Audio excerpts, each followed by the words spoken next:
So having had a very brief look at benefits, I'm just going to look at extraction methods generally, remuneration. And at this point we need to kind of ask ourselves, well, what is the best way of extracting remuneration from an employer? And I'm focusing entirely on companies for this purpose, and looking at dividends and salaries. And the reason is, as corporate tax rates are going down and national insurance rates are gradually creeping up, there is an increasing benefit in actually extracting money from a company under a dividend route as opposed to a salary route. This is a couple of tabulations just to show the effect. If you are a company, and companies currently only pay tax at 3 rates, 20%, 21% or 21.25%, and from next year there'll only be 1 rate, which is 20%, you can compare what is the outcome of a salary route or a dividend route depending on the marginal tax rate of the employee. That could be, for a higher rate payer, 42%, being 40% income tax and 2% employees' national insurance, or for a lower rate payer, 32%, because they pay 20% income tax and 12% employees' national insurance.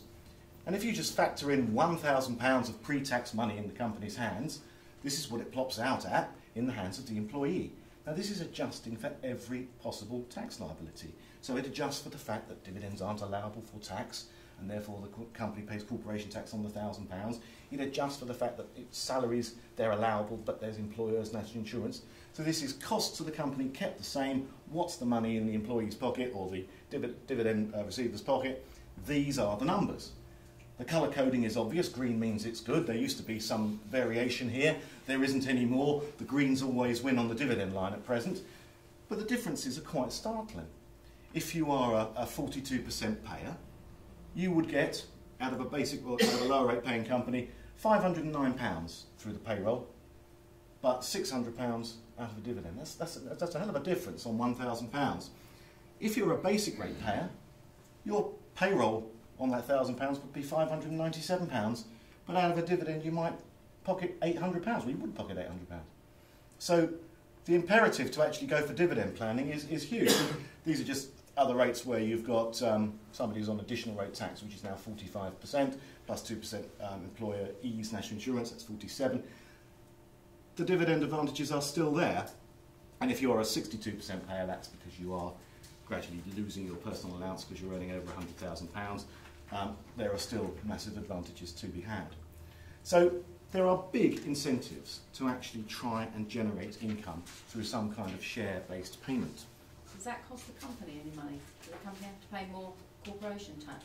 It's built into the calcs. So let's go here, because this is the simplest case. If you've got a lower rate payer in receipt of a £1,000 dividend doesn't have a tax liability on the dividend because the deemed tax credit on the dividend is deemed to cover their basic rate liability.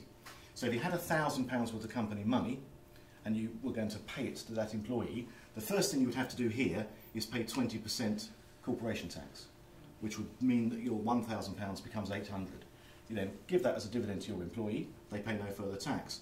Whereas under the salary option, the £1,000, no corporation tax on it, but you have to lop off 13.8% employers' NIC. That takes it down to about 880 odd pounds.